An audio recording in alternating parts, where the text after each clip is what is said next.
Algunas noches, cuando el viento del océano sopla desde el este y el cielo se cierra con nubes bajas, los marineros aún dicen escuchar susurros entre las olas, voces lejanas que piden ayuda, que maldicen, que rezan, ecos de barcos que zarparon hace siglos y jamás regresaron. No dejaron sobrevivientes, ni registros fiables, ni explicaciones sólidas, solo restos dispersos, mitos deformados y preguntas que el tiempo nunca contestó. ¿Qué ocurrió realmente con ellos?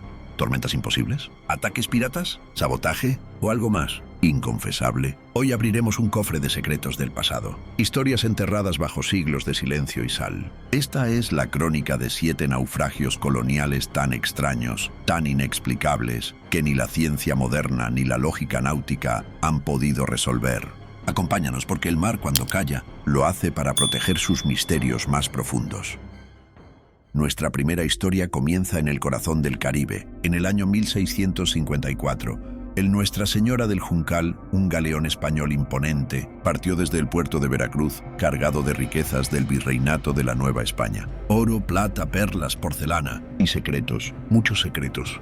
A bordo viajaban también documentos reservados, enviados directamente al rey Felipe IV, junto a un grupo selecto de pasajeros que no figuraban en los registros. La flota partió con mal tiempo, y el Juncal, a pesar de su veteranía, fue golpeado por un huracán frente a las costas de Campeche. Hasta ahí, una tragedia más entre cientos. Pero lo que inquietó a los investigadores no fue su hundimiento, sino lo que ocurrió después. No se encontró un solo cadáver, ningún cuerpo flotando, ningún fragmento del tesoro ni restos del casco, solo un bote salvavidas hallado semanas después, cubierto de marcas extrañas como símbolos tallados con cuchillos. Las autoridades de la época ocultaron la expedición de búsqueda bajo el sello de secreto real, y los pocos sobrevivientes, 2 marineros que lograron llegar a nado a tierra firme, murieron repentinamente antes de dar testimonio. La leyenda local afirma que el Juncal transportaba no solo riquezas, sino también un ídolo indígena prohibido, extraído de una cueva en Oaxaca, maldito por los antiguos zapotecas. La Iglesia negó todo. El Archivo de Indias jamás liberó los documentos del cargamento. Hasta hoy el Juncal duerme en algún rincón del Golfo, con sus secretos intactos. Nuestra segunda parada nos lleva al Océano Atlántico Sur, año 1711. La fragata francesa La Sylphide, destinada a proteger los intereses comerciales de la Compañía de las Indias Occidentales, desapareció sin dejar rastro cerca de las Islas Georgias del Sur. El clima allí es cruel, las aguas son traicioneras y las nieblas espesas como muros, pero lo que hace este caso perturbador es que la Sylphide partió en condiciones ideales, con un capitán experto y sin amenazas inmediatas. El último mensaje enviado por señales de bandera, según testigos de otro navío que viajaba a 30 millas náuticas, decía solo una palabra: sombras. No hubo gritos, ni disparos, ni señales de emergencia. Al amanecer del día siguiente, el barco simplemente no estaba. Ni velas flotando, ni trozos de madera, ni manchas de aceite. Una expedición inglesa que exploró la zona 5 años después halló una extraña formación de madera petrificada, encajada entre los hielos, con clavos de hierro que no correspondían a ninguna técnica naval europea. Y algo aún más inquietante, dentro de esa masa congelada, encontraron un anillo con el escudo de la familia de Fargue, a la que pertenecía el capitán de la Sylphide. El anillo estaba fundido parcialmente, como si hubiese sido expuesto a un calor extremo, en medio del hielo. ¿Fue arrastrada por una corriente desconocida, engullida por un remolino invisible, o fue testigo de algo que debía desaparecer para siempre? Las cartas náuticas del viaje fueron retiradas de circulación por el gobierno francés y hasta hoy la Marina de Francia evita referirse públicamente a la Sylphide, como si la nave jamás hubiese existido. 2 barcos, 2 finales imposibles, y aún nos quedan 5 historias por contar. Naufragios donde las brújulas dejaron de funcionar, las estrellas parecieron apagarse y los marineros simplemente desaparecieron, porque hay rutas que el hombre nunca debió trazar. En los viejos mapas de navegación, cuando se desconocía una región del océano, los cartógrafos dibujaban criaturas fantásticas. Dragones, serpientes marinas, aves con picos de hierro. No eran decoraciones, eran advertencia, porque más allá de la razón, más allá de la ciencia, existía el temor ancestral de que ciertas aguas estaban malditas, y quizá no se equivocaban.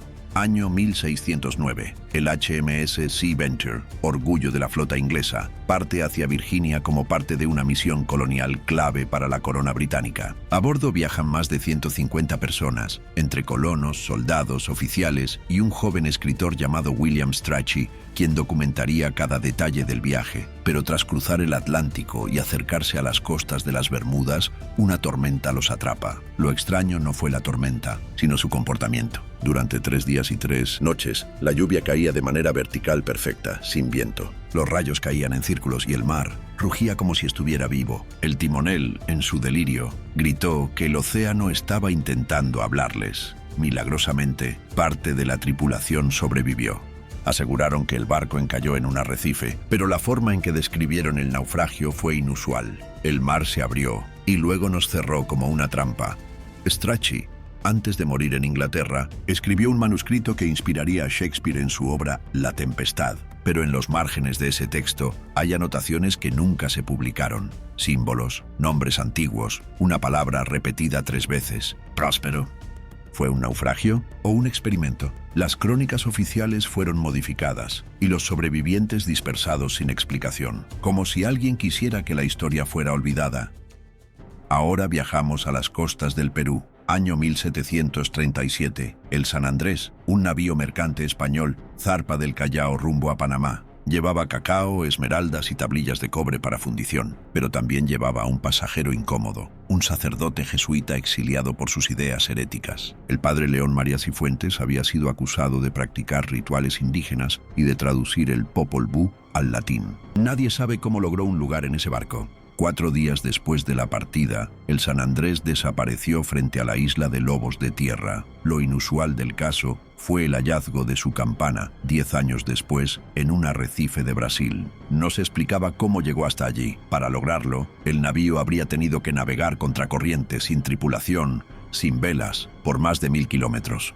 Aún más perturbador. La campana estaba intacta, pero cubierta de palabras en quechua grabadas con una precisión casi imposible. Expertos en lenguas andinas afirmaron que no eran oraciones, eran maldiciones.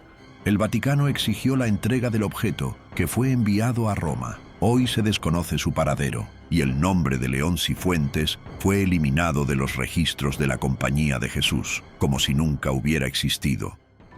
Y luego está el caso que incluso los historiadores evitan mencionar, el del navío neerlandés Suidorp, perdido en 1712 en las costas de Australia Occidental. Este barco transportaba monedas de plata recién acuñadas en Ámsterdam, con destino a Batavia, capital de las Indias Orientales holandesas, pero el Suidorp jamás llegó. No se emitió SOS, no hubo testigos. Solo décadas después, exploradores ingleses hallaron cientos de monedas esparcidas por un acantilado, pero sin rastro de un casco, mástil o vela. Lo verdaderamente perturbador fue lo que encontraron enterrado a 1 metro de profundidad. Un conjunto de esqueletos humanos, con cráneos deformados intencionalmente, al estilo de ciertas culturas preincaicas, y junto a ellos, fragmentos de porcelana china, una cruz tallada en piedra negra y un cuenco de obsidiana con marcas de origen africano. ¿Qué hacía todo eso allí? Ningún mapa indicaba rutas comerciales en esa zona. Ninguna embarcación de ese tamaño había pasado por esa latitud.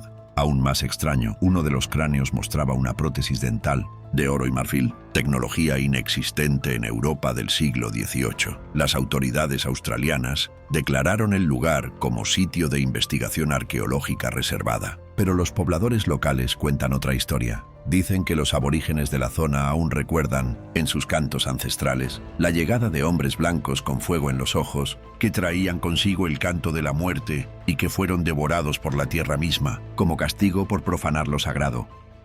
5 naufragios, 5 desapariciones que desafían la lógica, pero aún faltan 2, y lo que se oculta tras ellos podría reescribir lo que sabemos del mundo, porque el mar no solo traga barcos, a veces también traga la historia misma. El océano es un espejo del tiempo. En sus aguas se reflejan los miedos, las ambiciones y los pecados de la humanidad, y a veces cuando las condiciones son propicias, ese espejo se rompe. Lo que queda no es historia, es mito, envuelto en sal, silencio y oscuridad.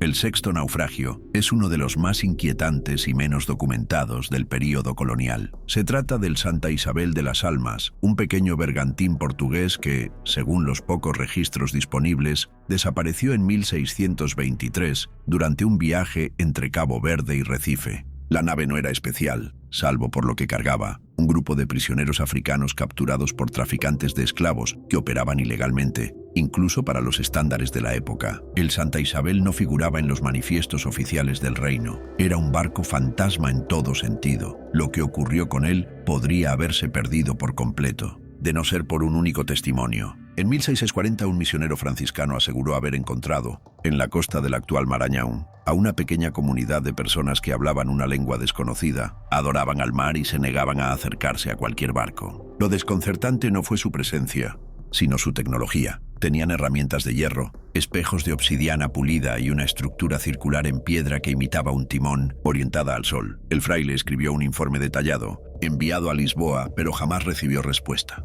Años más tarde, otros intentos de encontrar esta aldea fracasaron. Parecía haberse desvanecido. Sin embargo, entre las leyendas de la región se habla aún de los hijos del naufragio, un pueblo nacido del mar, cuya lengua se perdió, pero cuyo miedo a los barcos jamás se apagó. ¿Sobrevivientes del Santa Isabel? ¿O víctimas que decidieron crear una nueva historia, lejos de la crueldad humana? El mar, una vez más, guarda la respuesta.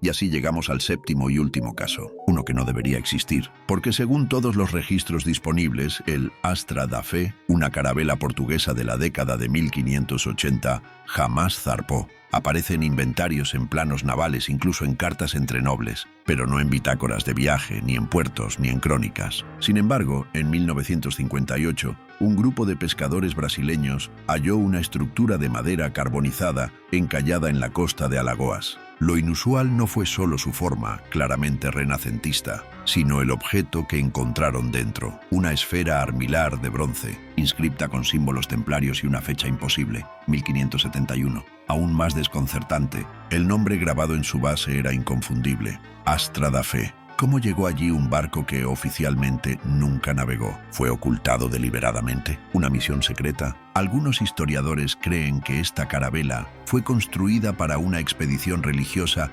paralela a las campañas coloniales, financiada por órdenes místicas dentro de la corona portuguesa. Su objetivo: encontrar un portal de purificación en el Nuevo Mundo, basado en antiguas profecías hebreas y conocimientos islámicos prohibidos en Europa. ¿Fantasía? ¿Fanatismo? Lo cierto es que cuando arqueólogos locales trataron de estudiar los restos, la estructura fue misteriosamente destruida por un incendio, y los documentos del caso fueron confiscados por autoridades extranjeras nunca identificadas.